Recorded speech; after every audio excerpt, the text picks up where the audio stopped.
Well, hello, everybody. Welcome to another episode of All Out War, episode number 123, Rosie. 123. Can you believe it? I cannot believe it, but I must believe it because it's true. It's true. It is true. We have something cool happening tonight. Oh, do we? We do. We have the return of Rachel. Rachel, what's up? How you doing, girl? Hi. It's good to be back.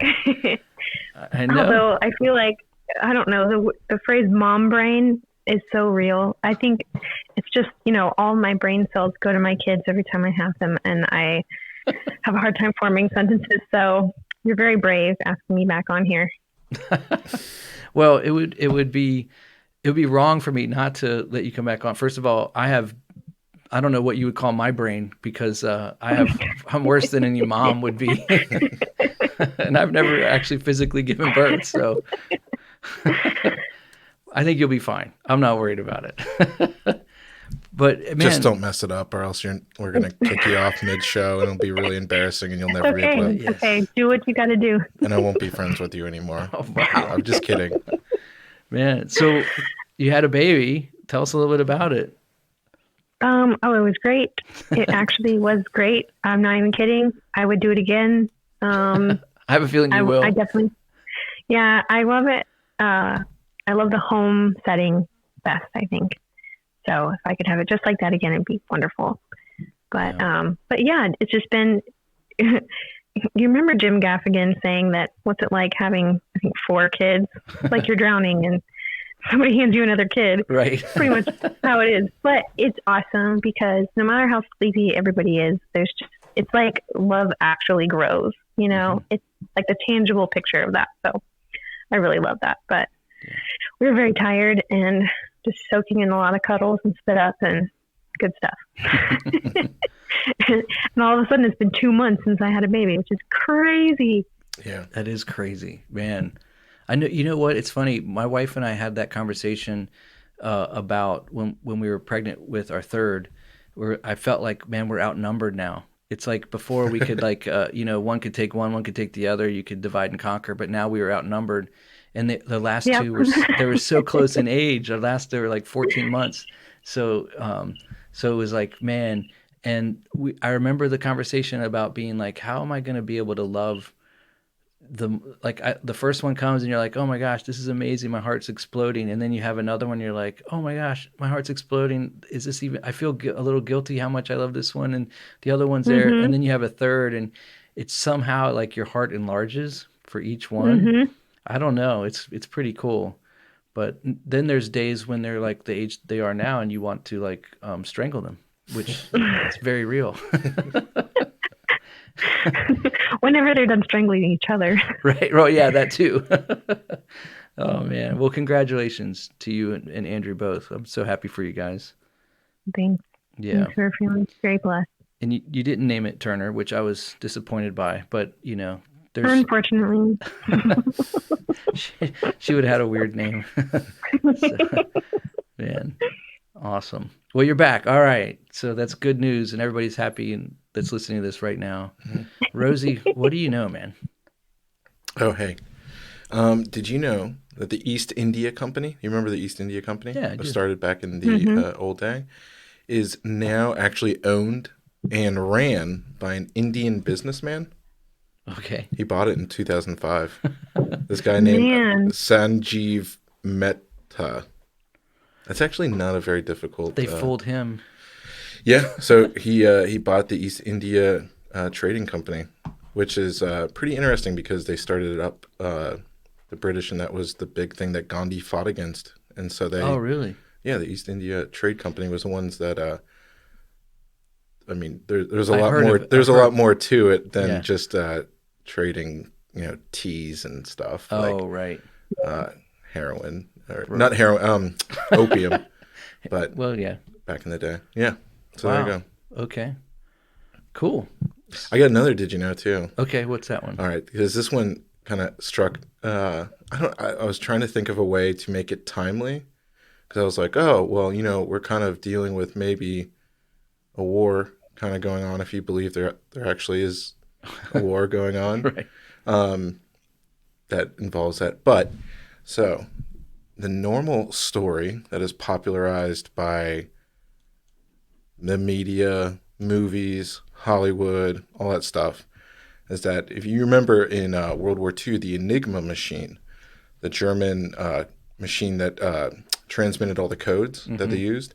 Mm-hmm. And if you guys remember that Alan Turing, the brave homosexual that, was super gay and like was also like a crazy smart computer scientist that like single-handedly won World War II because, he's gay and all that. That's what they push. They seriously push that story so much. If you ever saw that In one the 40s? Wow, they made a whole movie about it called like When they make the movie, though? the Enigma Code. Yeah, like in the 90s? 10 years ago. Oh. No, they made the movie really recently. It has Benedict Cumberbatch in it. Pretty sure. Oh, yeah, okay. Yeah. Well, of course they're going to push that now, but they didn't make a big deal of it back then in the 40s, right? Yeah, He there's was books about it. Well, because he was like, closeted, probably. no, he got arrested, sent to jail. They chemically castrated him, and then he committed suicide. Okay. Very sad. Wow. Yeah. Okay. But anyways, he didn't break the Enigma machine. He You didn't- know who did?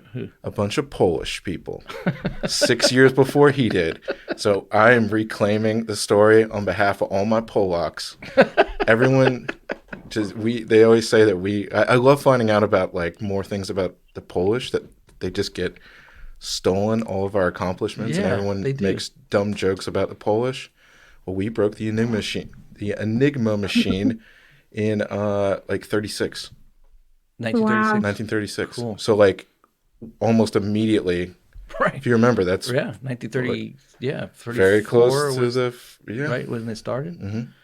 Wow, man, that's cool. There you go. So Didn't the Polacks? Didn't they also have like that? you can't say that word. Didn't the? Oh, sorry, I'm just kidding. I'm gonna say it. Didn't the? I'll give you the Polacks- P pass. Give me You the. can say that. Oh, wait, are you Polish? Rosie, are you Polish? Oh, How did yeah. I not know this? He's, I think we've talked about it before. haven't you heard him talk? I mean, I knew you liked the Polish, but I did not know you were. That's awesome. Very Yeah. cool. How do you not know I'm Polish? So if there's any listeners in Poland, Yes. Rosie's single, Yes. and he would like a based Polish wife. I would. She needs to know her way around an AK, and she also needs to know her way around the kitchen. I didn't say that. You did. I'm just trying to help you. Fair enough. Yeah. I would not turn those down. But didn't the Polish have the bear, the big Wojcik. I can't pronounce any Polish words. in their army? Yeah, They had yeah. an actual like grizzly bear. Yeah. That was in the army. That would like carry stuff and help them. It was like Why a isn't pet. there a movie about that? There Because they're needs to be. Polish and they hate the Polish people. Maybe we Everyone need does. Maybe we need to start a GoFundMe to raise money to make a movie, and you can be like the star of the movie, or you could play the bear. We'll get you a suit. That would be I don't need a awesome. suit. That would be amazing. You don't need. I You don't don't. need Yeah, you're Polish. You don't need a suit. You have plenty of hair. Anyways, All right, that's awesome though. yeah, thank you. I mean, good job on the Poles for doing that. Yeah. And anyways, there's a really bad, tasteless joke in there that I'm not going to say. So what I am going to say is sit back, grab a coffee, and enjoy.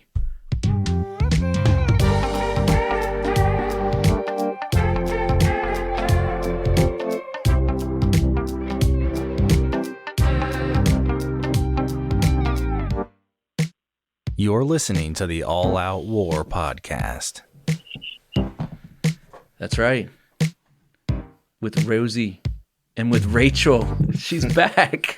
It's so great. She's back. Oh man. So we got a great episode this week. So this is Rachel's fault, and I think the timing's perfect that she came back with our guest that we're going to have on tonight, because it was Super Bowl Sunday or right around that time frame, and she sent me a story of a person on Instagram, and the person is at Darlene's Dwell, and I'll put the link in our show notes so that people can connect with her on Instagram. And it was all about the numbers and this whole thing about the numbers and how the numbers have meaning, and some people understand that as gematria. And I had been watching, we went to a friend's house to watch a Super Bowl, Rosie, and this halftime show came on, and I always pay attention to the halftime show because I've always, in the past couple of years, I've understood them to be ritualistic in some nature. And I was watching it, and I was having a hard time figuring out. I saw some things that were pretty apparent, like people dressed like in prisons, and it looked like the set looked like houses that they would put people in for like It was very, yeah. yeah, like for what is it, the what are they calling it when what's the organization your buddy works for it, the FEMA camps. That's what the set looked Oh, like to me, Oh, like you're those. just going to throw me under the bus by Wait, saying we all that? have friends that work at places. Okay, I mean, fair come enough. on. But anyways, so she had mentioned some things about this darling as well. Her name is Lindsay. She had mentioned some things on her story about it, and so I was just really intrigued, and I just was like, you know what? There was enough cool stuff on there. I would love to have her come on the podcast. So I reached out to her. She graciously agreed, and so on the podcast tonight we have our new friend Lindsay. Lindsay, welcome to the podcast. How are you? thank you. I'm very well. Hopefully, we didn't scare you off already. I know. So it's really Rachel's fault. If this goes bad, you can blame her because she was the one Just that, blame me. yeah. Okay. So I will unfollow Rachel. wow, there you go. And we're only like a few minutes in, and she's already been threatened to be, kicked off the podcast and unfollowed by our guest. So that's pretty bad. All in a day's work. That's right. So, Lindsay, tell us a little bit about yourself that you feel comfortable with, and Okay. let's talk about Gematria and whatever else you want to talk about. Okay. So, my name's Lindsay, and I became a believer of Jesus from a really young age. I remember accepting him as my savior as early as 5 years old. And so my whole life has been about loving God, pleasing God. And I saw the world from a very specific Christian, Judeo-Christian ideology that's taught in the Western world church. And I was never really familiar with exactly who Satan is. I kind of thought that, Satan is the enemy as far as you lose your job, you have financial strain, you're having marital problems, the little things like that. I never really understood, all of the verses that tell us the power of like Satan being prince of the air here and what that really meant. And so about 2 years ago, I started really trying to understand exactly what the significance is and who our enemy is as a child of the King. Who is our adversary and what does he look like? And how do I know, because it's my desire to please my Father in heaven, how do I know what my enemy looks like to completely avoid him? And so that has led me down different rabbit holes. Fortunately, I've always had Jesus with me, so I haven't gotten lost. I know a lot of people head down learning about the occult, and they become either enamored with it or they kind of like see the darkness of it. So then they get brought into the new age aspect where it's very light and feel good. Mm-hmm. But it's been a really extraordinary journey for me because it's brought me immensely closer to God, to just truly see not just salvation, but like truly what our salvation is from, and how like dark and despair we would be without Jesus with us in this world, and just the gift of knowing that we belong to a different kingdom. Because the more that you learn about what this kingdom looks like with Satan's hand on it, you really are,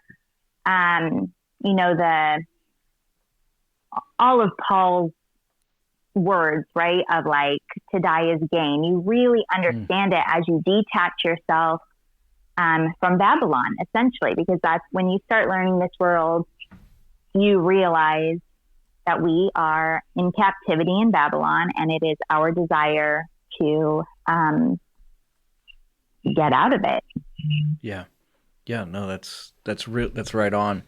How does so how did you kind of fall into understanding and exploring this whole concept of numbers and working with numbers and how they connect with your faith? And and all of that. And maybe you could explain a basic for someone who's not Basic, familiar yeah. with it. Yeah, that you might explain it a little bit for them.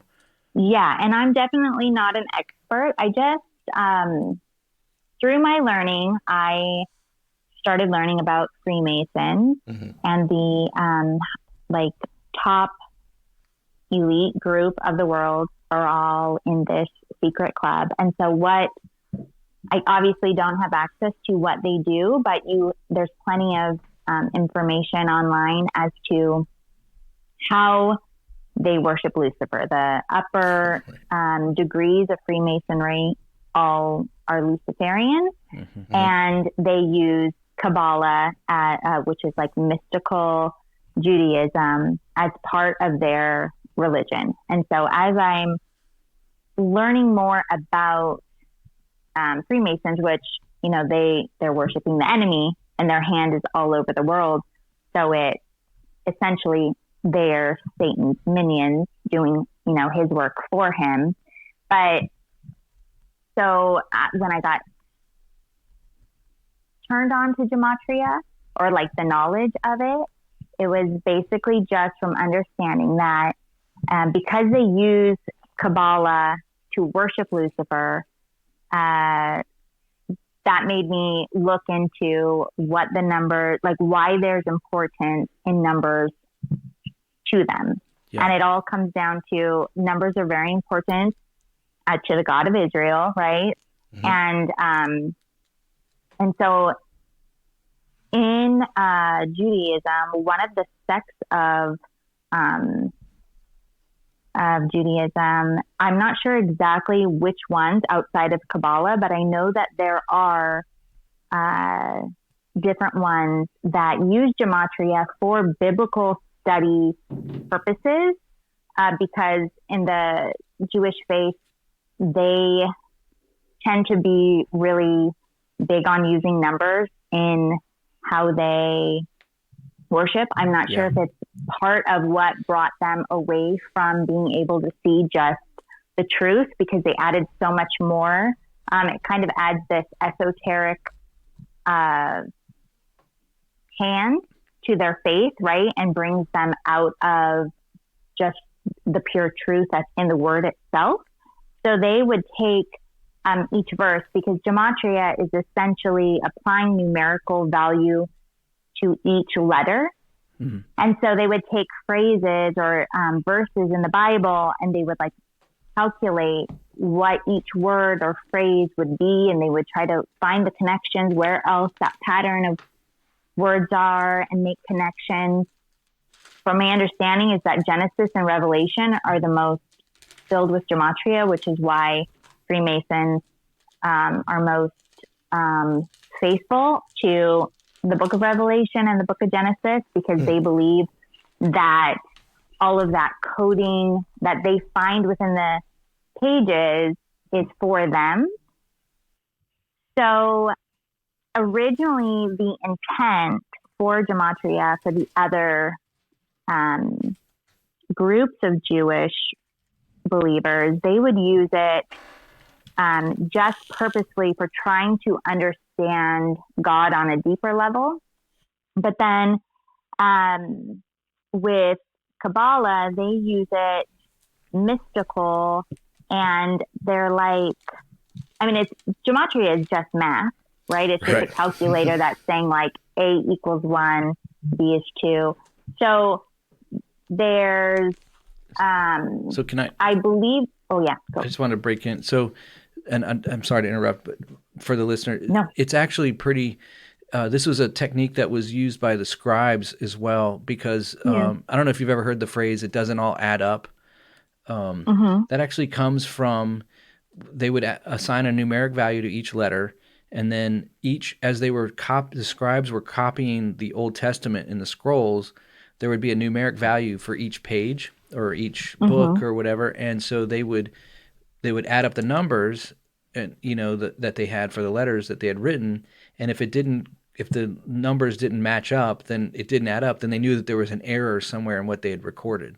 So it was a way to help them preserve the writings the best that they could without an error. And so Kabbalah, I think, adopts that technique and uses it in an esoteric way that maybe the Yeah. scribes they never intended for originally. But there's also like the numeric value in the words. There's meaning in that as well. So sorry, I didn't mean to. No, that's excellent. Yeah, and that's the thing. I think, like the original Hebraic text, there's so much value in the specific word used because, like, I don't speak Hebrew or Greek, but I've heard like the Hebraic text, the language is so descriptive that they could have six versions of one word, and then like when they went to make the Septuagint, Greek only had one word to replace that. What could have been any of six meanings. I don't know if I'm saying that right. Yeah. But anyway, yeah. So the original idea was just that language is beautiful and powerful and has meaning, and so they were using Gematria as a way of just being able to understand scripture. But like you said, Kabbalah adds that mystical and just kind of convolute what was meant for, innocent study, and they turn it more into a way to please Lucifer. Yeah. And the New Testament actually affirms Gematria because when you get in the book of Revelation, it tells us that the Antichrist will have the number of the beast, and his number will be 666. Well, that's in reference to Gematria. So when you add up the number of his name, it will total 666, which has been signified. So a lot of times, like when I was an early believer, I used to think that he would have like a tattoo on his forehead or his hand that would be 666, and that would be what we would have for our mark or whatever. But it was actually much deeper than that, in that the gematria of his name will add up to 666. So yeah, that's why I think a lot of people believe Nero was the Antichrist, because his name did equal 666. Yeah. Well, I mean, there's probably a lot of. I'll bet that would be a cool study to go and see, like, how many different world leaders or suspected Antichrist figures had that actual like number within their name. You know what I mean? Just for fun. Yeah. Somebody research Hitler real quick and tell me if Hitler was his name added. So, yeah. Okay, no, you go. So I know that they used HH as that slogan because that was 88, and 88 is very powerful in Gematria. So if it doesn't come to their numbers with the actual name, they will make a nickname or a phrase or something that adds that value, because it's their outward way of showing Lucifer, like, we're being faithful. So, we're going to be as obnoxious as we can with coding their world. And that's what makes it. So a lot of times Christians have told me, like, well, there's no need for us to learn anything about that. And I'm not sure if it's because they think that they're giving too much like power to the devil to understand the way that his followers work. But I think that that's what keeps us kind of in that safe zone of, like, not jumping into those dark waters, because you're able to say it's very simple how they work. They work mathematically. So if you just were able to look at the events like the Super Bowl and things like that, you have this very easy way of setting yourself back from the chaos. They want you jumping in and giving your mind and your energy into that, so that way you are distracted, from just being true to God.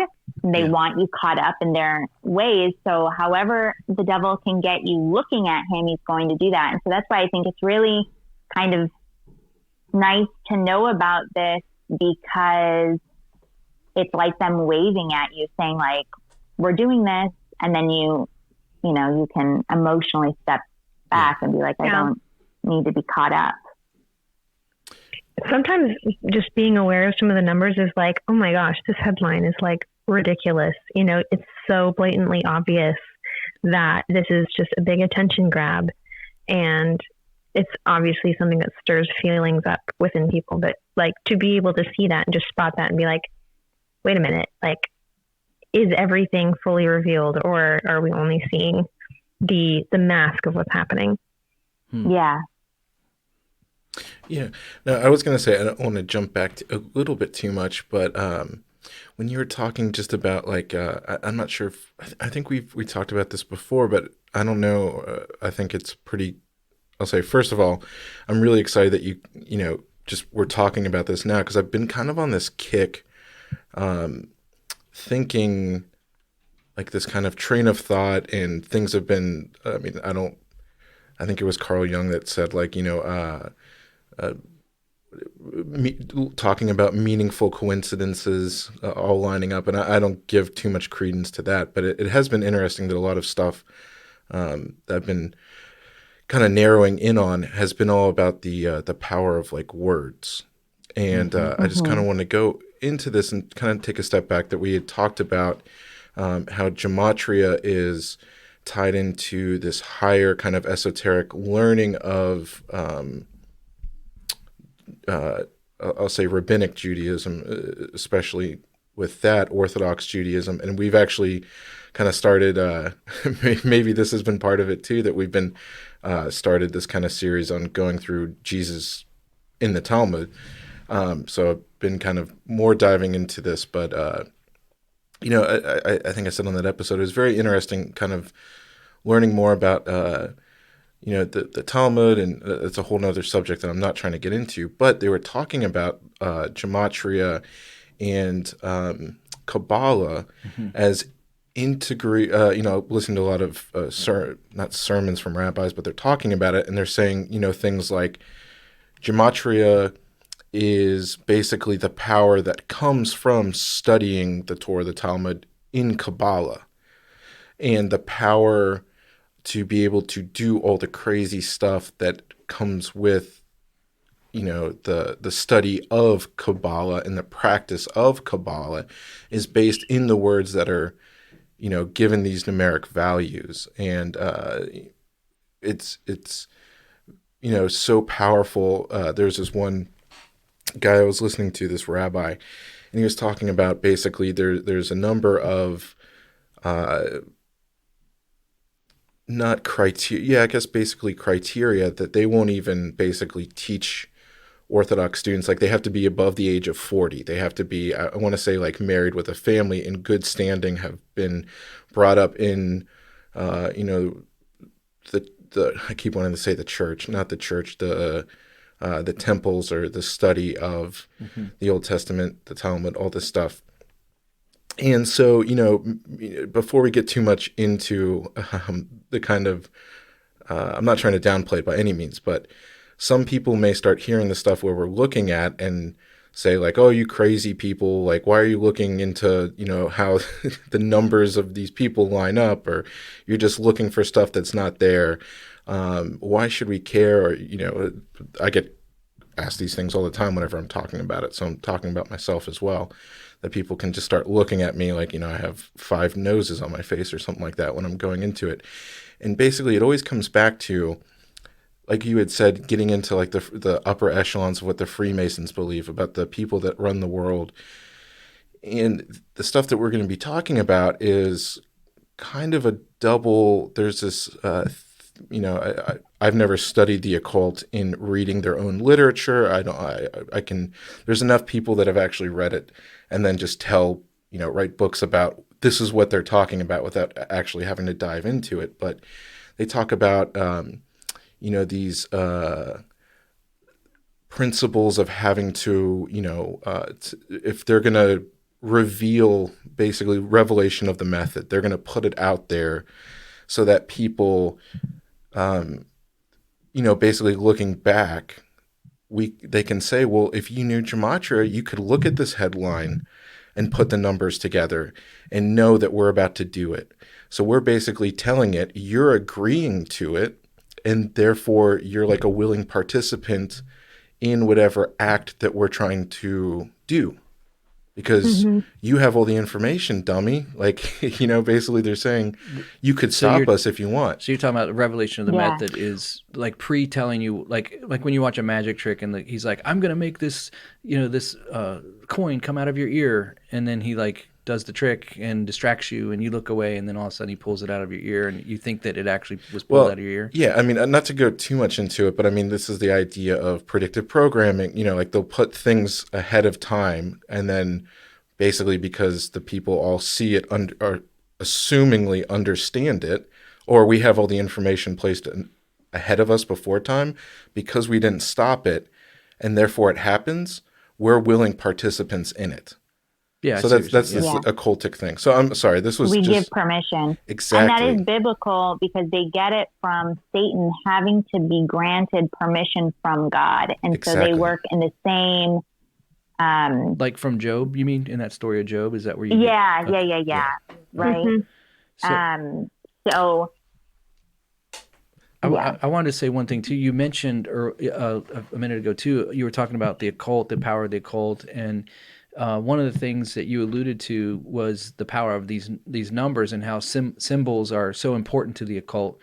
And I think it was for like 9/11, there Flight 98 and 9/11, the numbers 9/11, the numbers 3/11, which would be March 11th, Yeah. and all. They're symbolic over certain things, and Absolutely. like the number 33 is like a real simple one. Like a lot of people joke about it, but 33 is the highest degree of Freemasonry that supposedly you can go.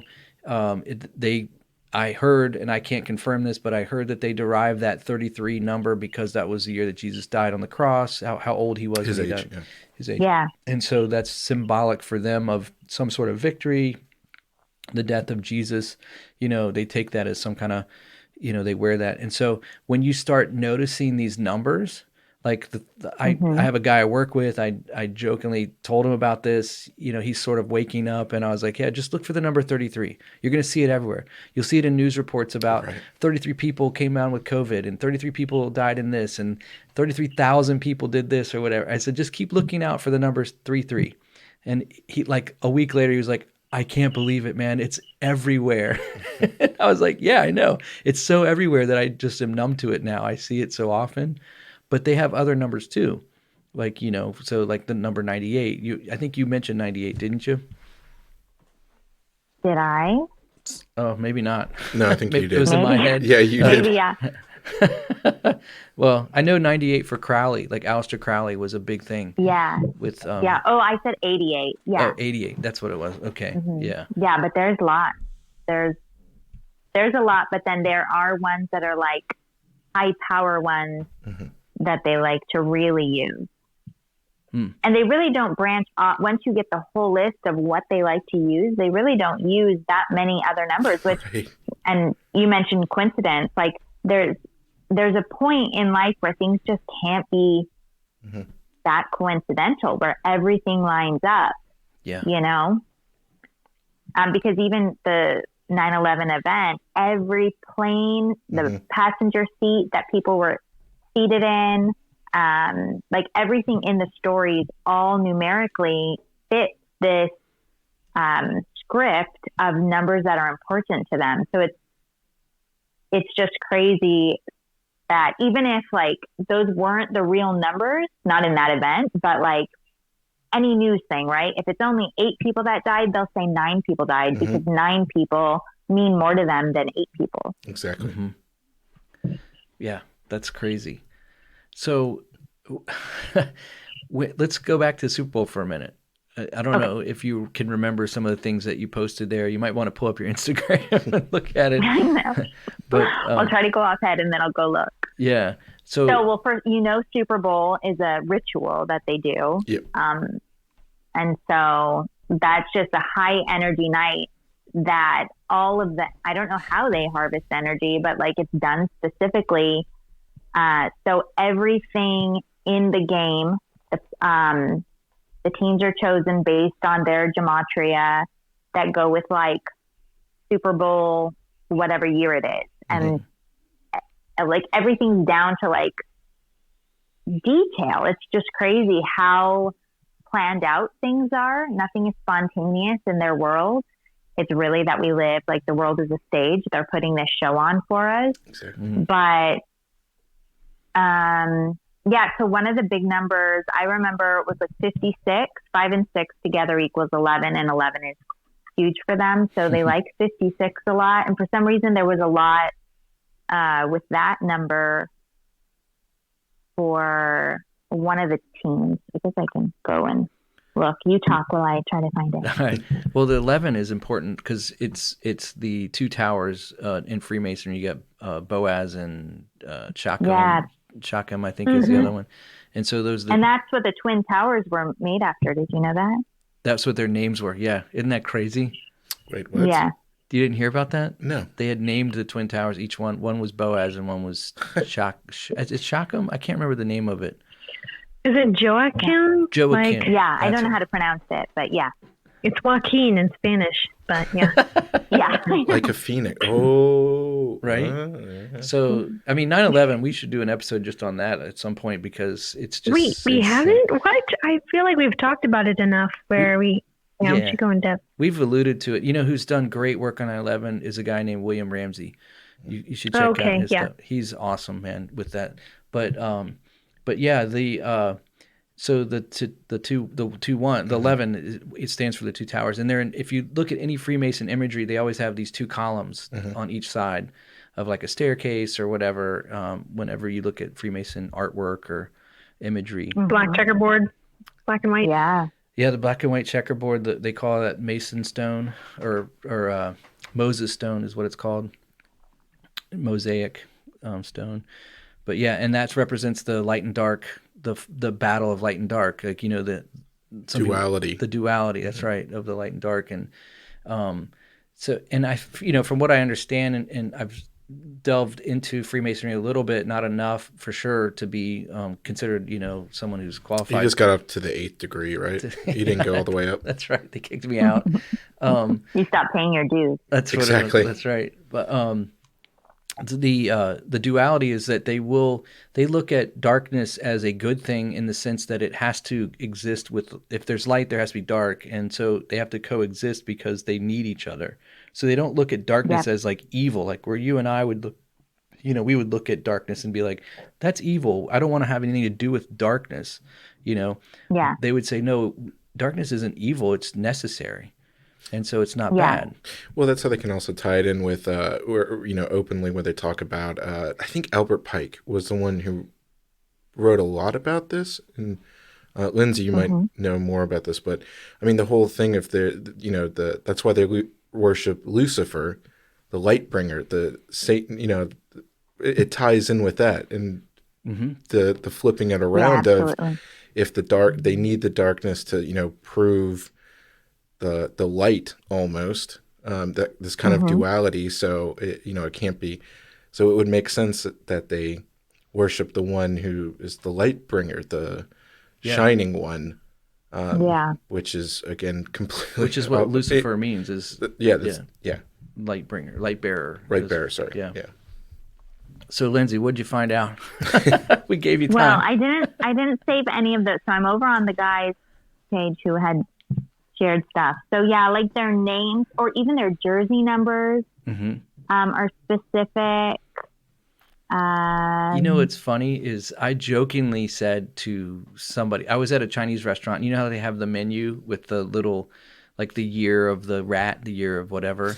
Yeah. So it was the year of the tiger this year. It was the year of the tiger, and but it was also the year of the goat or the ram. It was the lucky year for the ram, is what it was. So you had the Bengals, which were the Tigers, and you had the ram, so on the Chinese counter. So I told everybody, we had a meeting at work. I was like, put your money on the Rams, and I said, but because it's the year of the tiger, but the ram has the special luck in this, so they're going to end up winning. And if I would have, you were right. I could have made money. In fact, that's what we should do. That was the script. Lindsey, you need to figure out how we can bet. We got kids to feed, man. We need to bet on games. I know. Using Gematria. Let's figure it out. we're doing it to benefit the family. That's right. I will. Well, a fun little thing about the Rams is they're blue and yellow. And if you'll notice, one of the countries in the thing going on right now, the whole world is showing blue and yellow. Which, incidentally, is also the colors for Freemasonry. Yes, I know. I know. But for the... It's just so cute. Once you know how they work, it's like, oh, you guys are so adorable. Right. That's so true. But, the Ukraine flag is blue and yellow because the blue is the sky and the yellow is supposed to be wheat. That's what it's supposed to represent. And they used... Oh, really? Yeah, and for a while there, they had a red and a black flag, and the red was symbolic of the struggle of war that they'd been embroiled in, and the black was symbolic of the ground. So they've had a couple different colors in their flags through the years. Yeah. Interesting. Yeah. So, but I still, we can say it's the sun and wheat, but there might be something more to it, Right. Okay, so I found one. So Super Bowl 56, which it was the 56th Super Bowl, equals 52 in Gematria. And then Los Angeles Rams equals 52 in Gematria. 52 or 56? 50. Well, this was 52. I believe it was the Bengals that equaled the 56. Yeah, it was the Bengals equaled 56, and then like their Odell Beckham Jr. equaled 56. Oh, wow. But everything coded, and that I don't know. I'm sure there are people who solve Gematria ahead of these games for betting purposes. But that's why as I'm reading people do the math, I'm like, how do they know? Because they both code perfectly, you know? Yeah. Yeah.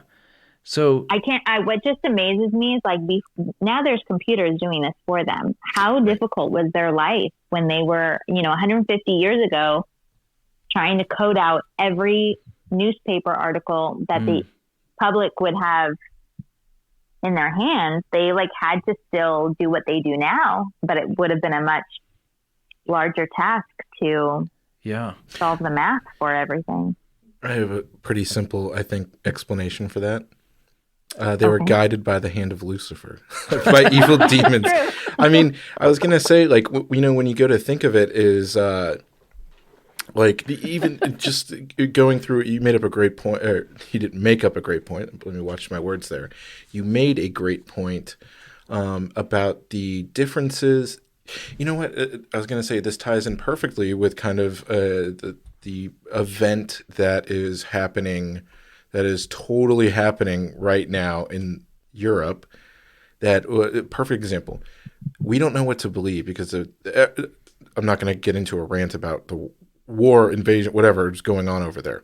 But perfect example that there's, we don't even know how many troops are there, the death, the fatality counts or anything like that, because we can't trust anything because you have, Western media that's behind the Ukrainian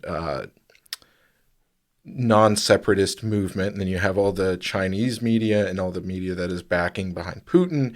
They're putting out conflicting numbers of people dying, just for instance, for that. So it should not be too much to understand just by looking at what's happening now in mainstream media that they can't even get the reporting right. So how easy is it to go back to a worldwide event such as 9/11, and you're looking at specific numbers of passengers, the numbers of airplanes, the numbers of all these things? They could be, I think part of it is them making up numbers so that, they can put specific ones that there's no way to fact check. Like there's no way for us to go back and say, this particular person was indeed on this seat, number this, and he was 54 years old, or, and he happened to be in this seat that did that, and he's next to this there's no way for us to know about these things. But it is like to orchestrate some sort of event like that. And, there's all these, you brought up the point about the halftime show being a mass ritual. I was going to say we can get maybe a little bit more esoteric with it, that it's the I hasten to I'm trying to word it properly so that it doesn't come off as me uh, believing necessarily or promoting this thing, but the power of it, attention that we're giving to these entities. It's Well, it's there's some belief. sort, belief It's in. remember she was talking about the like all the people in one room, the energy that it's when Right, people are in agreement right, and believe it, there's power behind that. right, yeah, and behind these spells that they're Right. casting and all these big events. So you take that to a scale that is again very orchestrated, something like 9/11 that is very deliberate with all these numerology and all these powers behind it. Is there has to be something behind the scenes that is giving power to these groups of people that is not just people coming up with numbers, like, because if I believe that no matter how strong, how many newspapers that you control and how many uh, global empires of whatever you need to go ahead and take out some, orchestrate some massive, I think, blood ritual sacrifice that 9/11 was. Right. You have to be in tandem working with evil powers and evil darknesses. So Directed that's by, yeah. right, directed by. So I think that was my patented long-winded way of saying, I think that's how throughout all these, hundreds of years, how they kept track of it is much in the same, Absolutely. much in the same way we would say maybe I don't think that when we say the Bible is inspired and divinely inspired by God to be written, like when it's divinely inspired, the words of God. Right. God didn't come down and, hold the hand of, Prophet. Peter or Yeah. Paul or Ezekiel, and it's not automatic writing in the sense of, other things where they have no control and Right. they can't use their God-given uh, tone or, how someone writes, their personality that does Right. come out. Because if it was just all automatic writing, the entire Bible would read the exact same way. It would, you know what I mean? There would be no personality of the authorship behind it. In the sense of there's also some humanness to it. That's what I'm getting at, is that it's not this thing. So much in the same way that if we have this divinely inspired thing, evil forces can like inspire, all these people to be able to just automatically kind of make sure all the numbers work. You know what I mean? See, I thought it was an abacus Absolutely. the whole An time. abacus. So I thought 150 years ago, they just had a really good abacus, a big one. Well, they're not good with numbers. They are good with numbers. That's the problem. So, Yeah, they've for sure been getting information from them, because even that's how, like, Joseph Smith says that he got Mormonism is that it was given to him, and the guy who wrote the Enneagram, that was a Yep, automatic writing. that's That's who I What was had it in called? mind. yeah, Yep. it's automatic Oh, was writing. it? Yeah. What was that guy's name? Was it Yeah. Richard Rohr? No, that was the Catholic guy, but it was Enrazo or something like that. Enrazo, what was his name? From Bolivia Some Bolivian name. or We'll just say Brazil, or that. something. He was Oh, yeah. South American guy. Yeah. Well, and Albert Pike said he had a vision, or like someone came and visited him, and that's how he supposedly wrote a letter about the 3 world wars that we would Right. end up having. Yeah. Yeah, Albert Pike said something about it would take 3 world wars for people to be finally convinced that nationalist governments don't work, and we need one world government. He actually said that. That's crazy. Because Yeah. everyone's calling this World War III that we're facing right now. Yeah. So I'll ask this, Lindsay, with everything that is going on right now, have you pointed out any? Have you been noticing anything with I don't even know what to call it. The thing that's happening in the Ukraine. I don't want to say Yeah. it's a war because it's not a war. The conflict, You're the conflict. Yeah. If you're the false flag. that's what I think. But Yeah. The psychological operation. yes, There there you go. Influence campaign. I haven't dug too into it yet. However, I do know just from being blessed to see things, to know to stand outside of the arena, so I'm not like sideswiped into picking a side because that's what they want. Yeah. that it's definitely, so my understanding is, so they're called the Cabal, right? Because they practice Kabbalah and otherwise known as Illuminati or whatever you want to call them. But they, like you said, so it's that duality of dark and light. And we see that in Revelation, like the first beast to second beast, is that they're in partnership with one another, but they like hand over power. And so I think that's what we're in the middle of, is watching the dark side, which I've read is that Ukraine is, am I allowed to say the place's name? Oh, so, yeah. Oh, yeah. Okay. So Ukraine would be representing the dark cabal, which everything that we know politically that's invested in Ukraine are like the dark cabal politicians from America, like the Clintons. Ukraine is the biggest Clinton Foundation donator. And Obama did a lot over there. You know, you have Biden's thing with Ukraine. So you have the dark side there, and then you have the light side, which is still the same entity because Satan's kingdom is not divided. It's working together.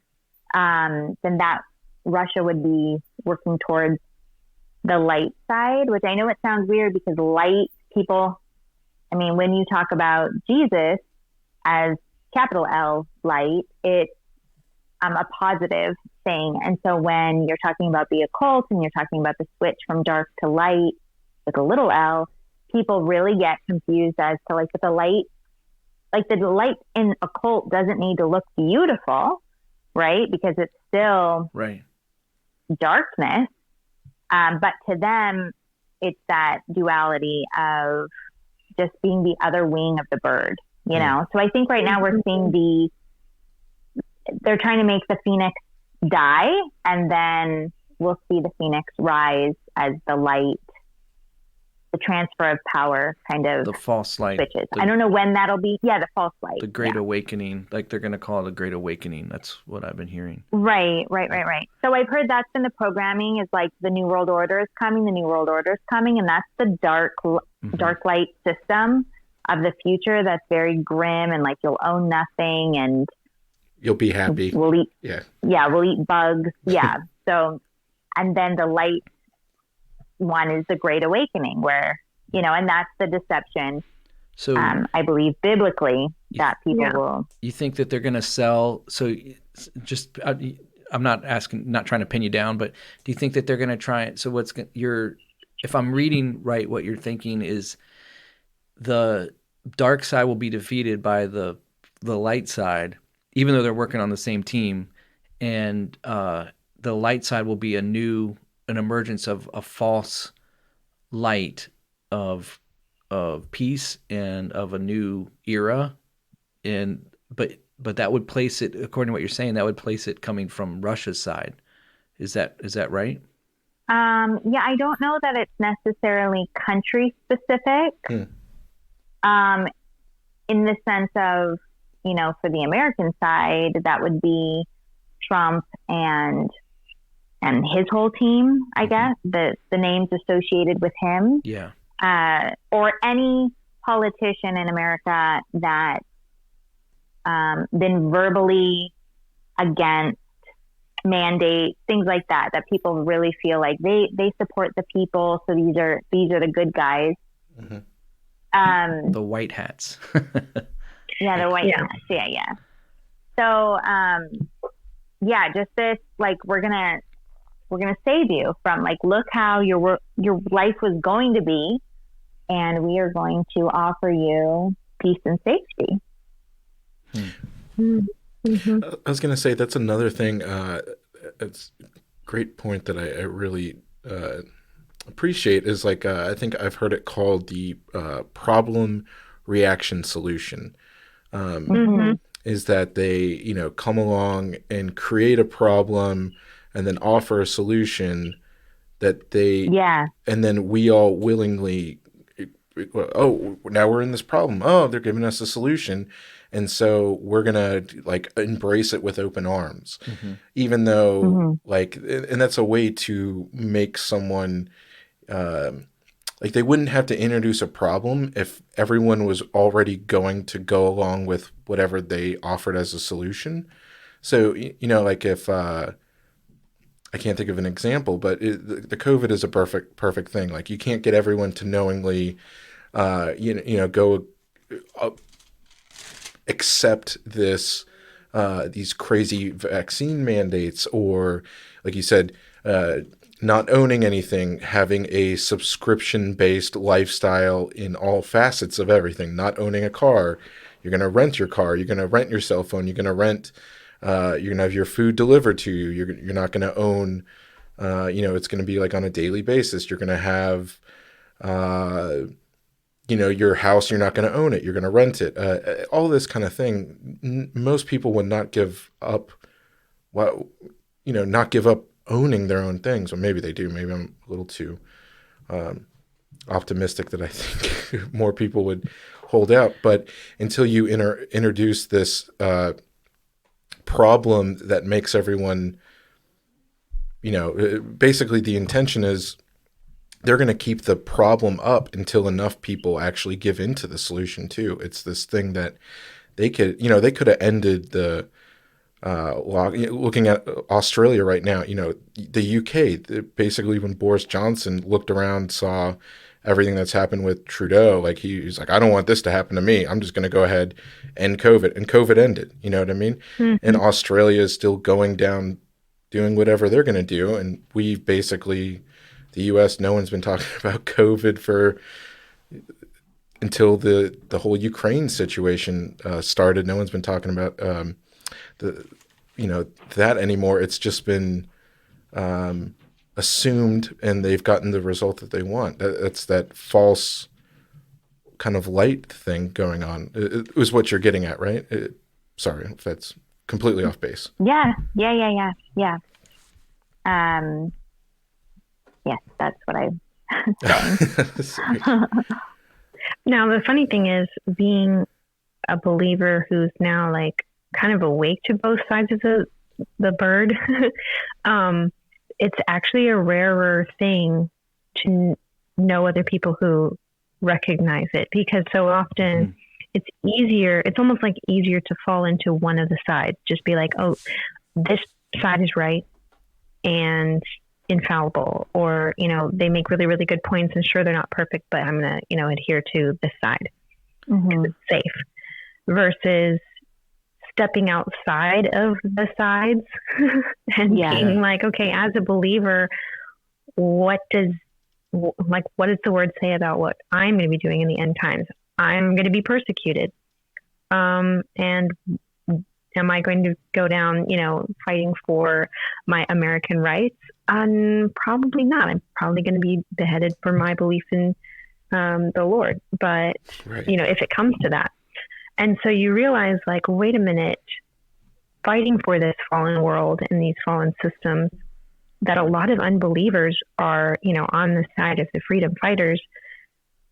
It's like, wait a minute, why am I just sitting here talking about fighting for this fallen world? Like, why am I not telling these people about the kingdom of heaven? Like, why am I not telling them about the gospel, and telling them about the gospel, and that being your main focus, is putting you outside of those two dichotomies completely. Like, it's putting you in a completely different mindset.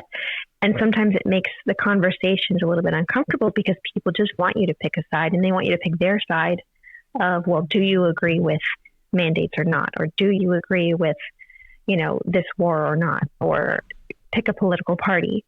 And so, the more that I see kind of what was the alternative, air quotes, side of things, questioning everything COVID, or questioning and, waking up and, all of that.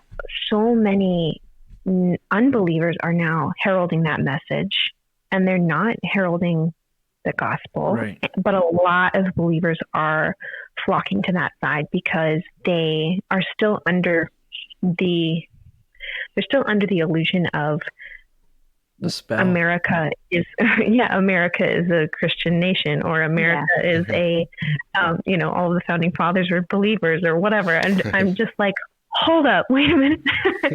We need to actually delve into this, and I think more people just need to have that Rachel. veil. There is a painting of George Washington kneeling in the snow praying.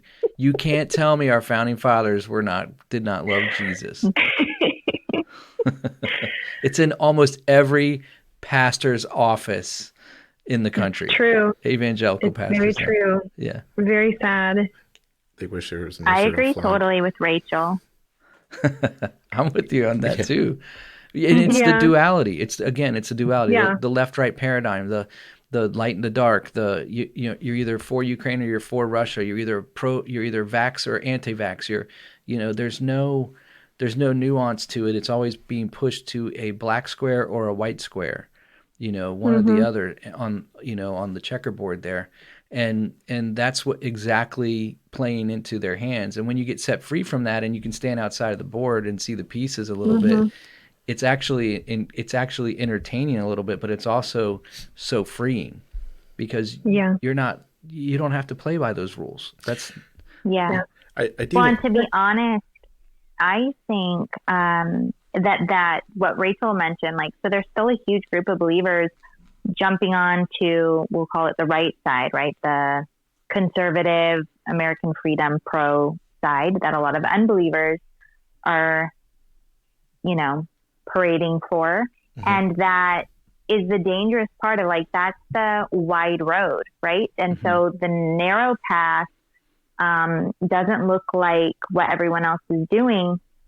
So if as a believer, we were ever to jump into what the world is trying to cheer on, I think it's important to realize our fight is for God. So if that isn't for God, then we're fighting for the wrong thing. And so that's where it becomes our responsibility to see, is this person or, is it really of God? And you test it, and any kind of research into our country, you can find out you're only a top politician if you are not a believer in the God of Abraham, basically. So there's really no way for me to justify being passionately in support of someone that I know is not trying to honor my God. Now, if I believed someone in my personal life was trying to honor God, it would make sense for me to be I support you in this, I'll hold your hand in this because, you would know the fruit of them.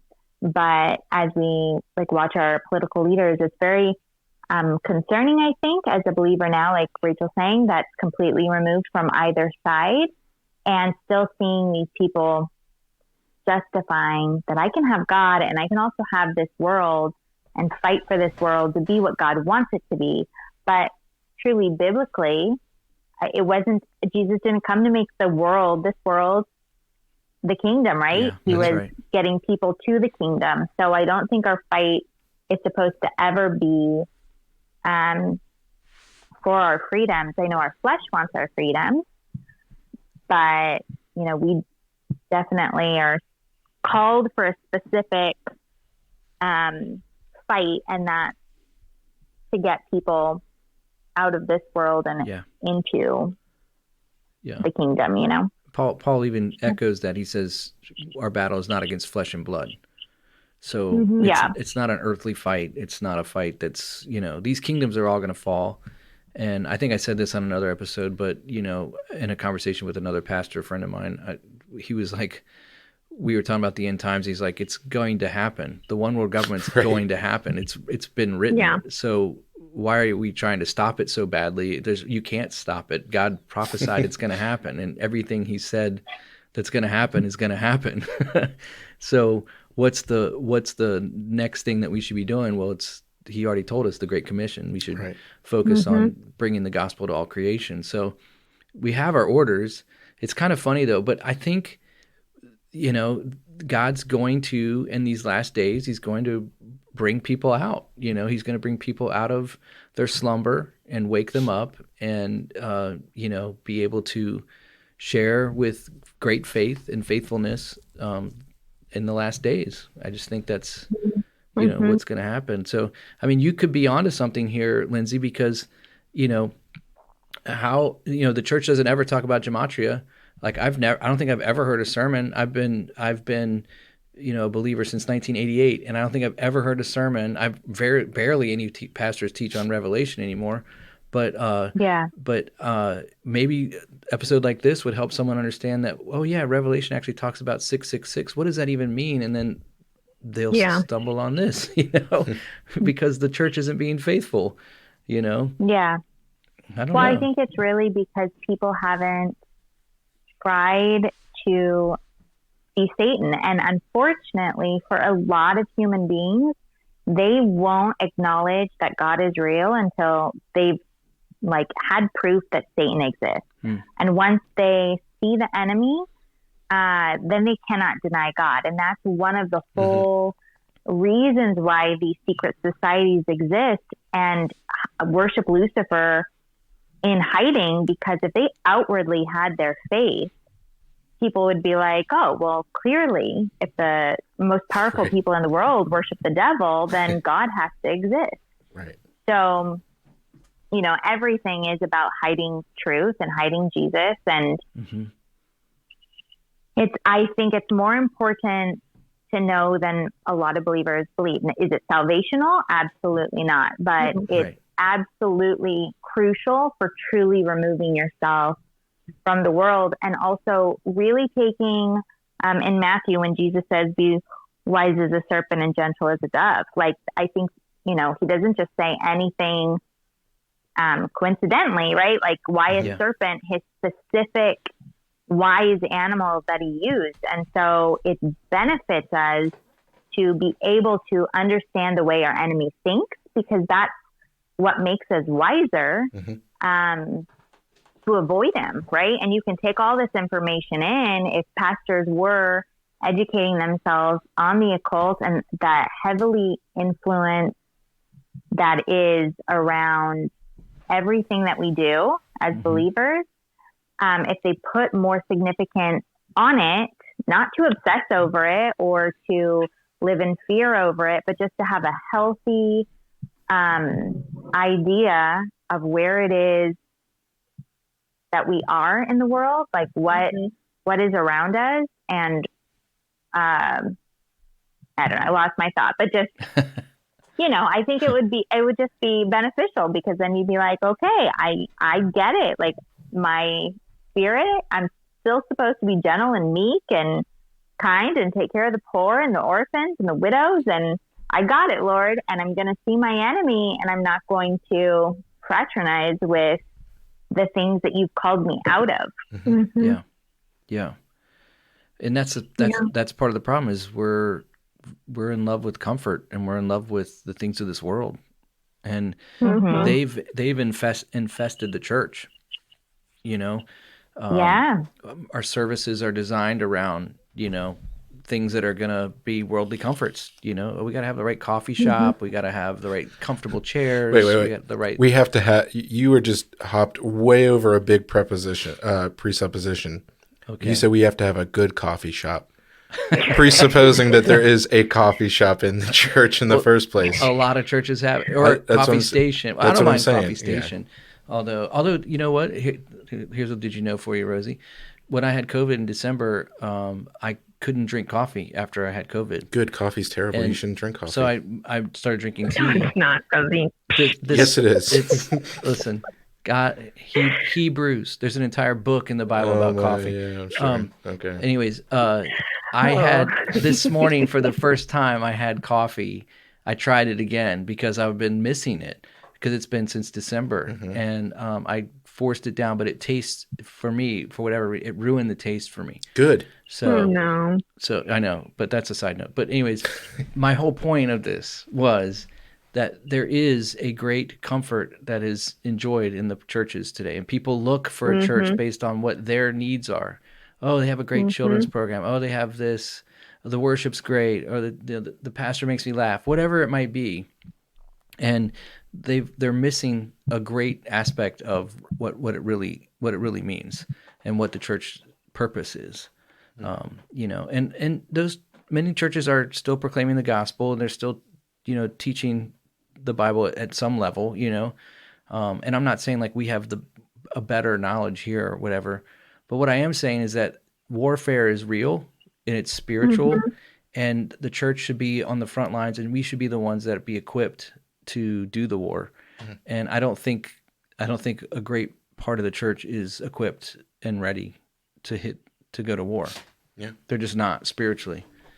Well, again, another presupposition is you can't be equipped if you're not even aware in the first place that there's a war going on. Right. Yeah. I mean, because that's a whole thing that isn't even given. I was going to say it's kind of funny, the whole pretext and underlying presupposition that I think all four of us are coming from is that the Spirit, when Paul's talking about powers and principalities of, this air, of the yeah. air and these different things, that he's actually, and most of our listeners already are in line with this, but there's so many millions, probably billions of people that don't understand that, like, those weren't like fanciful things, that he might actually be talking about a spiritual warfare, and that the spiritual war does exist. It is going on.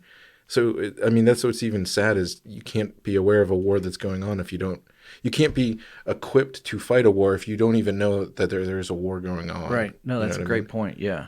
It's like me. I never bought a gun until someone tried to break into my house. Yeah. After that, I had a gun. I equipped myself after I realized, well, there are some really bad people that want to hurt other people, on just a straight up worldly level. That was, so I don't know. But anyways, so Lindsey, let's continue on a little bit more here, because we've had you for over an hour, and I know you've got kids and family and stuff, but I'm good. oh, okay. Good. So I want to go back one more time to the Super Bowl, or at least some of the trending current event things here. You mentioned something also about Donald Trump, and you were talking about that whole right side, the patriot side of things. What do Yeah. you see about the things that happen, like in Canada with the trucker thing, and like the new one that's kind of coming down into America now? I guess it's hitting DC this weekend or something like that. Do you see any numbers popping out? Anything that you recognize there? Oh gosh, now I'd have to go look again. So I don't ever like run the numbers myself because I'm not a math-minded person. I like looking up other people's research. But let me try to see. I do think just from observing it, like you're watching the fight for,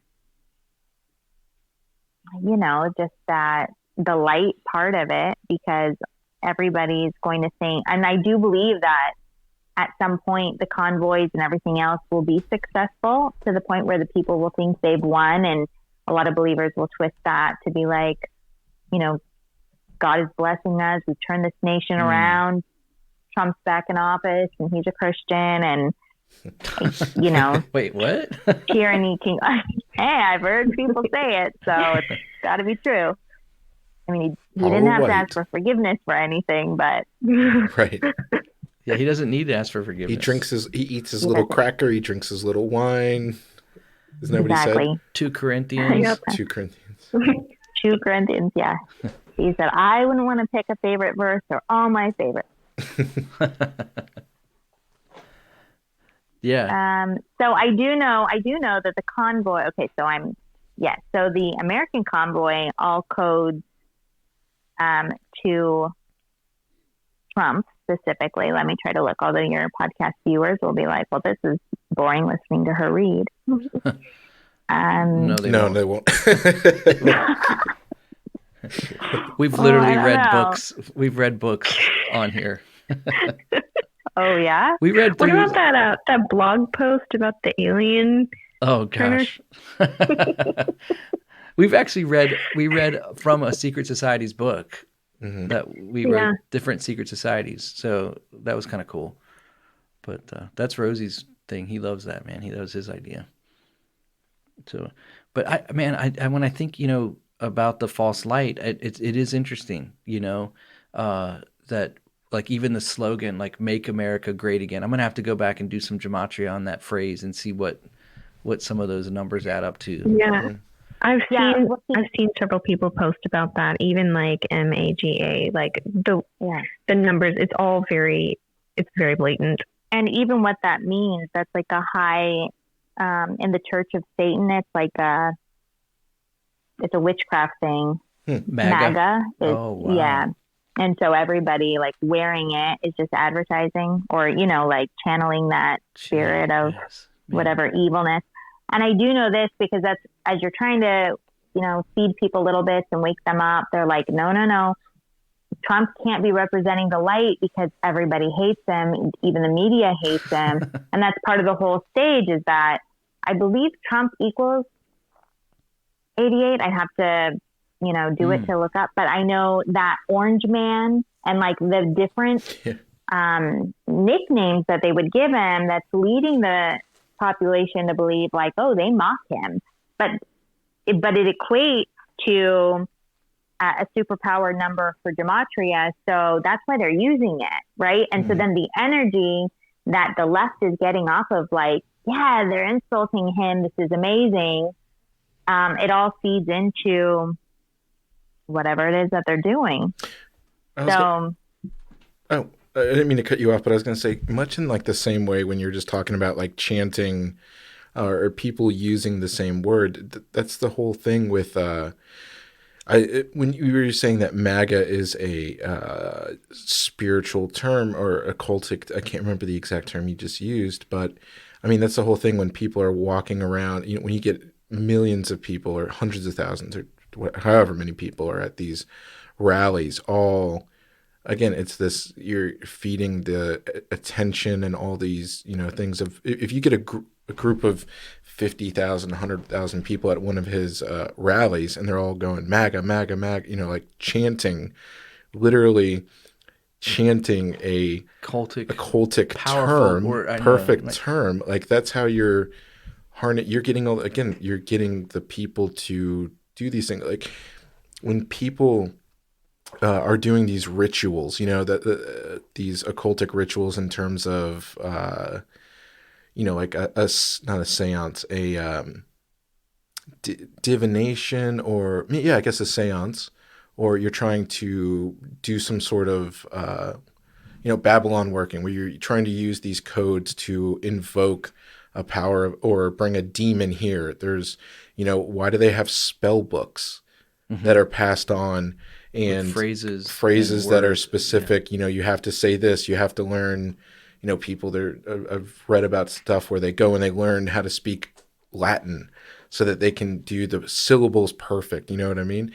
They're doing that because there's power in saying specific words a specific way that these demonic entities are more likely to respond to or something like that. And I will say, I also believe that that's probably giving a little bit too much power to him, because I think, if someone in the modern day you don't have to learn Latin to invite a demon into your soul. Right. You know what I mean? You can just start, doing drugs, or you can do, just, I'm sure that they speak English, you know what I mean? But there is also this, again, this power in using a certain phrase or a certain word or saying it out loud, this invocation that it's just really interesting that I was thinking about that's what your use of the term, or saying the use of the term MAGA, is so powerful. And but you see it on both sides, because remember Black Lives Matters. They were like, say her name. Right, say, right. Say her Yeah. name. But it's again back to the power of words, and the words are all math, and it is all just completely tied together with all this stuff. Yeah. Yeah. And what you said is so powerful too. And I think a lot of believers don't realize that when they're hanging around those open doors of demonic energy, you're inviting demons into your life, and a believer can become oppressed by a demon. Oh yeah. And so, that's where wisdom comes from. Is like, that's why there's instructions of like, even just, you know, in premarital sex, because they say that you're taking on someone else's demons in that intimate act. And so that's why there's this danger in allowing your soul to connect to others without that covenant to protect you from, you know, the demonic energy everywhere. Dude. But, okay, sorry, that was way off topic. No, but I didn't. That's definitely something that I was thinking about, because I mean, it is so important, but it's like people just get caught up in just the physical aspect of it. They have no understanding or concept of making a covenant with another person or another being. Yeah. It's not just a physical covenant, like a promise or a contract. It actually is changing things in the spiritual realm. Yeah. And so that is why it's so detrimental emotionally and psychologically and spiritually as well, when you're breaking those covenants or entering into multiple, relationships with a lot of people, because it's just, you were not supposed to do that. Like, we're not supposed to be melding our souls with so many different people and so many things that are not of God. Yeah. And as you study the occult, you learn about soul ties. And, you know, that becomes this kind of thing too, when, like, even for a believer, when you somehow turn your political views into idolatry, you've connected your soul to it in a way that, like, you have to unharness yourself from it. It's like, it's very, I mean, we are spiritual beings. Like, we're not meant to participate in the darkness, you know, and I think that we don't recognize darkness generally because it looks like light. And that's the whole purpose is, you know, it's all a war for our souls. Yeah. I mean, I was going to say just a real quick thing. It's so funny. What you were saying is like the Bible, if these things didn't exist, the Bible wouldn't warn against it. Right. You know, like the Right, Bible, like, why would the Bible say, like, hey, don't commit witchcraft and don't try to do necromancy and contact the dead? It's not because it's like, it would be worthless. Why would you waste your time? The Bible, a biblical writer, right, God inspired. Why would God warn you against something that doesn't exist? That's right. Yeah. Why would they say don't sacrifice your children? Right. Obviously, that was a thing, right? Right. Exactly. Yeah. Yep. I have a great verse I just wanted to read real quick. It's John 1:1. It's crazy because we were, you know, Rosie, you're talking about the power of words. And then Rachel, you and Lindsey were talking about just the spiritual connection and the power of those covenants, those covenantal words and things, and attaching our souls to, you know, beliefs in the things we say. But John 1:1 says, "In the beginning was the Word, and the Word was with God, and the Word was God. And he was with God in the beginning. Through him all things were made. Without him nothing was made that has been made. In him was life, and that life was the light of men. The light shines in the darkness, but the darkness has not understood it." I mean, literally, this entire podcast is dealing with those elements right there: the power of words, the what is light and what is darkness, and what is the light of men. You know, people are searching for false hope in a false light. You know, but they're going to find the true light of Christ, and they'll find the light of life. And and so that is what's the essence of spiritual warfare, is to derail all of those things, to cause people to doubt God's word, to not trust Jesus, and to trust in a false light. You want to hear something? I just in this whole rabbit trail I've been going on in the last couple weeks or months with words. Yeah, man. Old Testament usage of the word of when it uses the word of God also gives it personification. Like there are terms where it says the word of God came and like stood in front of someone. They appeared before. Like, so there, the angel of the Lord appeared. Or... No. The word of God. Oh, there's phrases like that. Yeah. Oh, really? So if anyone else is interested to go look at some Old Testament verses where they talk about the word of God and how there's actually assign it a lot. Maybe we can do a whole podcast on this, something else. Just remembered this, that Old Testament usage of the word of God also uses it in a personified way. So Yeah. Wow. it's Sorry, didn't just throw that in there, but that's just what came up in my head. Yeah. That's awesome. Man. Okay, I found a Gematria thing for you. Sweet. Awesome. All right. Okay. This isn't about, I mean, you said Trump, and so I tried to find something. But so the Trump Hotel's Instagram account on March 3rd, which is 3-3, which is very important. 33. And there's 303 days left in the year from 3-3. Wow. But there's no zero in Gematria. This was the 1,666th post. Wow. So 666.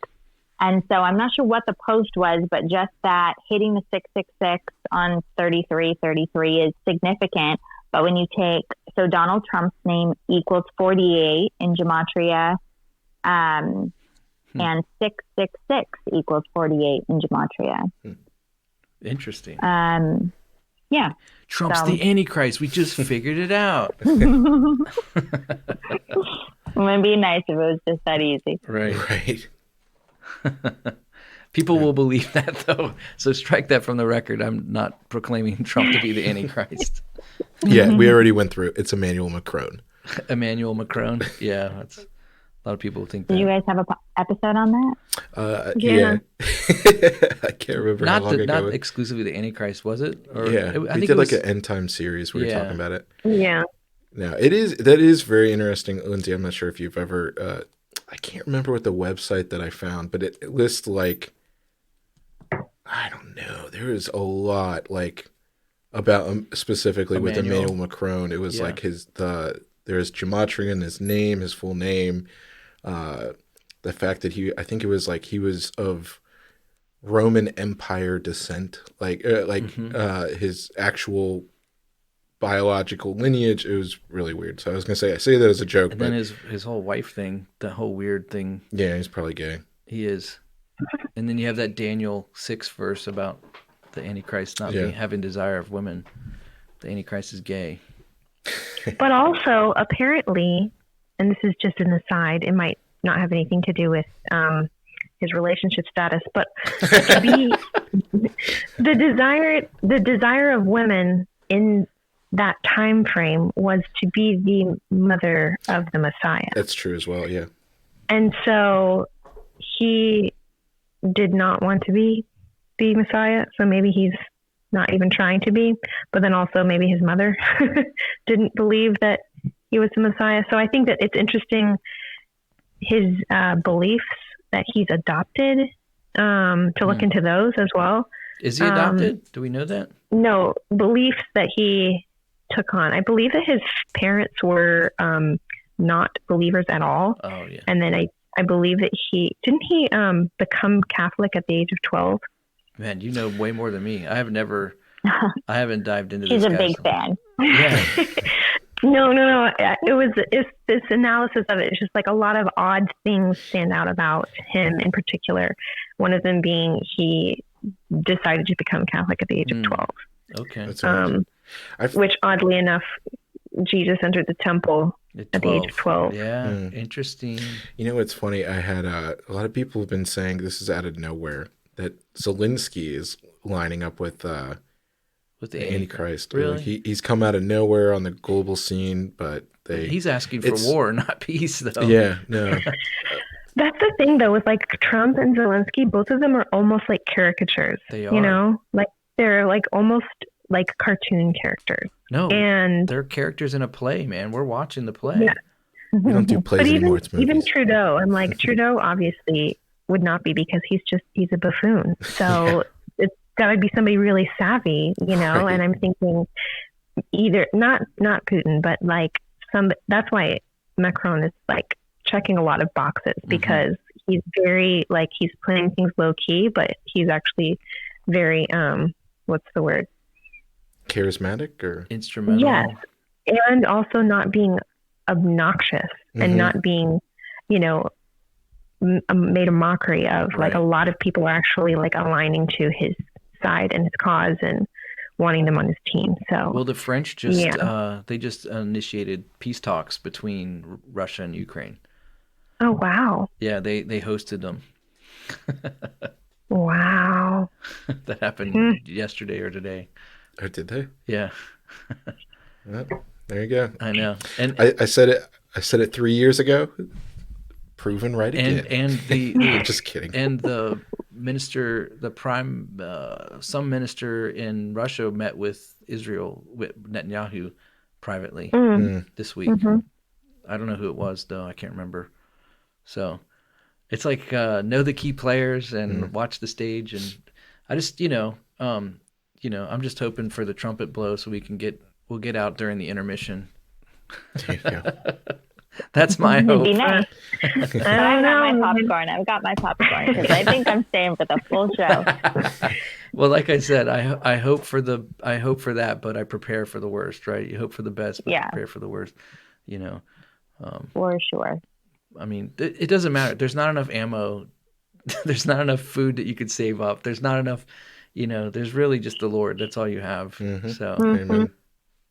I think that this is a good season for reading Fox's Book of Martyrs, and Yes. really, you're probably going to end up sharing the gospel in a prison cell. And I want to make sure I'm ready for that, or I'm equipping my children for that, because I just can't ascribe to the whole like we in America are just going to become a great nation again, and we're going to be championing and heralding Christian conservative values. Like, I really don't think that that's going to happen. And I really don't see things getting progressively better in America.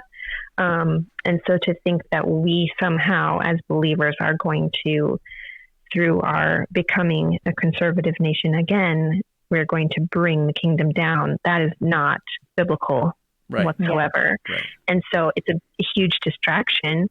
And Well, it's heresy you too. want to be exactly. And it's like literally the Bible is not talking about America with all of these prophecies that like to be parroted around. And so you really just need the wake up of having the correct perspective about the end times, which really is involving like being in the Word first and foremost. Like, yes, these the symbols and the numbers and everything, they kind of help to like peel back the charade, but the main thing that is the most important right now is to really, really be in the Word, to understand it in context, and to know that we are not the stars of the show. Like right now, we really should be watching things that are going on in Israel, and with the believers there, and just sharing the gospel as much as we can, and not really waiting for a perfect scenario, because it's not going to be getting any better until the Lord comes back. And so, yeah, like being woken up from just, like in the days of Noah, marrying and giving in marriage and planting fields and building houses. Like, sure, we have a little bit of peace right now, but are we really keeping the mindset of he could come back any day, and does your neighbor know the Lord? Mm-hmm. So, yeah, good word. Amen. Lindsey, is there anything you want to add or you'd like to say I feel like we could wrap this up a little bit now, but is there anything that you want to share? Is there anything I missed? I feel like maybe I didn't cover it enough. Your highlights have a lot of great info. Like, I should just have read that out loud. I want to plug your Instagram to the community. So she is Darlings Dwell on Instagram, and just her highlights are jam-packed, full of great info about a lot of different topics that we kind of touched on today. But yeah, I'm definitely a visual person. So if there's any other visual people as well, and you really like to read in addition to listening to info to retain it, that would be a great place to start. Yeah, go to we'll put the link to your Instagram in the show notes. So if you want to go check her out, we recommend that you guys follow her, and I'll put an update on our Instagram as well, connecting it again. But this has been cool. Thanks, guys. Yeah, I feel like I've had a real nice introduction to Gematria, and maybe we can connect again sometimes, down the road, and we can, we can maybe talk about some current events and things happening as things develop maybe down the road. Yeah, very cool. That'd be Very awesome. cool. That would be very nice. Yeah. Rosie, you got anything else? No, man, I'm good. Okay. Rach? No, I think this was really, really good. Otherwise, we'll go on a whole nother rabbit trail. Yeah, so. it's probably Okay, best. well, I'm going to say one thing then, because you mentioned homosexual. One I'm sorry. concept is that he may be inverted because in a lot of the elite families, they invert their children to honor Baphomet. Mm-hmm. So that too could possibly be because, you know, that's just a different beast altogether. Yeah, I was gonna say I've been. I think Turner makes fun of me because I think I'm very.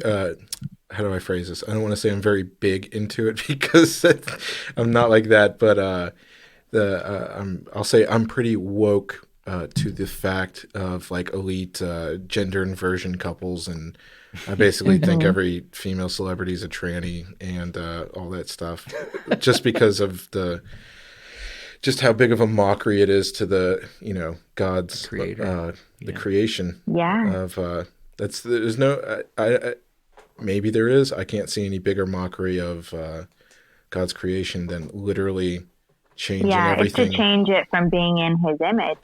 Mm-hmm. Right. And then the whole other thing with if you get all the movie stars or the actresses and you get how I'm trying to tiptoe around it, but the same thing that we were talking about with premarital sex, if you can harness that energy of sexual attractiveness into celebrities and stuff like that. A thought, right? You know, you guys Absolutely. Yeah, there can be a lot of I'm trying to dance around the thing. I don't want to say exactly what I mean, but I think everyone else gets because what I'm that's saying. like the number one idolatry form in our present day is in celebrities.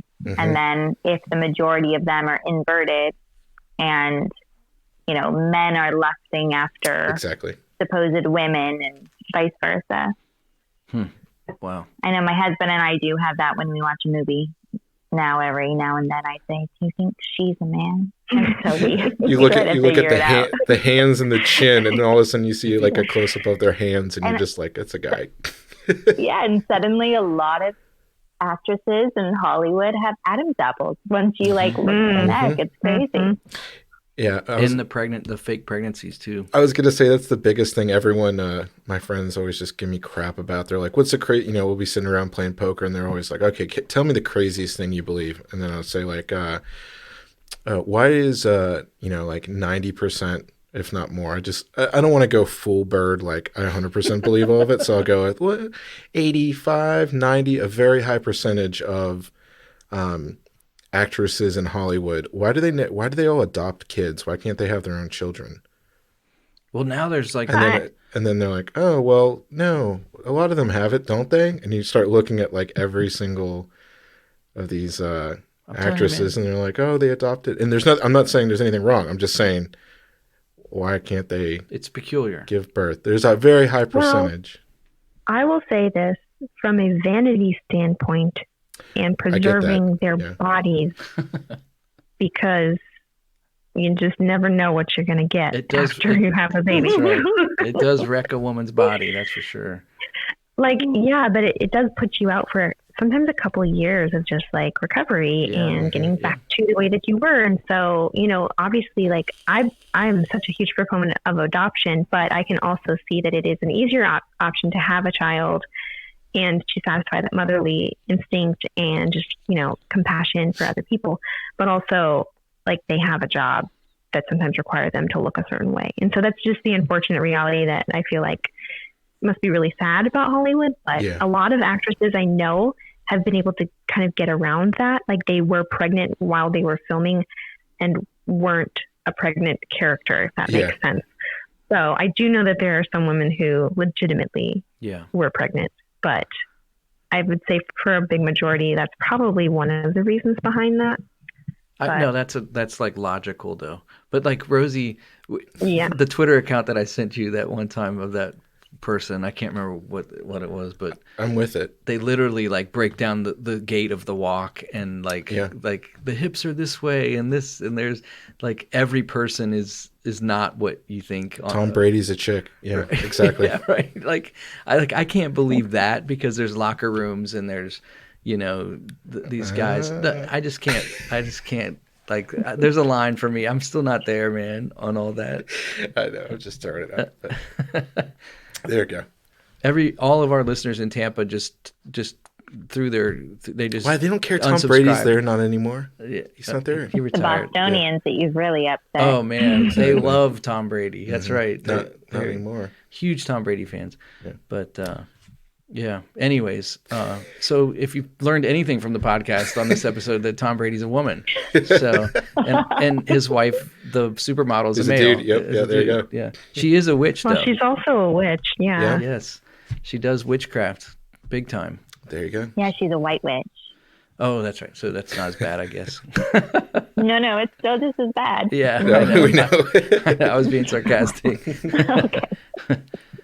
I have failed you if you think it's good. No, yeah. Better. We're tracking. We're on the same wavelength with that. But man, well, Lindsey, thank you so much for joining us on the podcast. And No, thank you for having me. Well, hopefully you will. I was going to say you have an open door here whenever you want, but yeah, of course, it's up to you. I was going to say we didn't scare you off or anything Right. like that. Okay, I'll meet you here tomorrow. That's right. So, and maybe so we'll just stay connected, and I'll continue to direct our listeners to go check out your Instagram page and follow you, and they can get an education there and enjoy your content as well. So, but thank you so much for spending time with us. We really appreciate it. Thank you, guys. Yeah. So good to chat with you. All right. Well, we'll catch you next time on All Out War. See ya.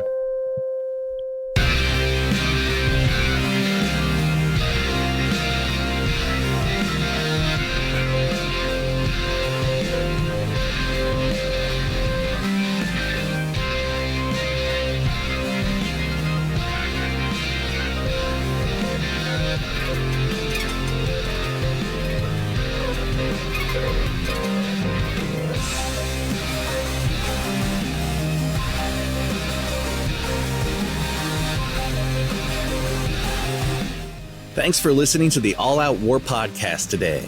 If you had a blast, then we'd love to have you back for another episode. So please subscribe and leave a review. We love to hear from you. You can also follow us on Instagram at All Out War Podcast or on Twitter at AOWcast. These episodes are also available on YouTube unless they contain a little too much truth.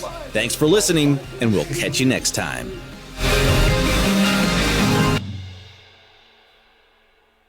Why did it turn off? That was weird.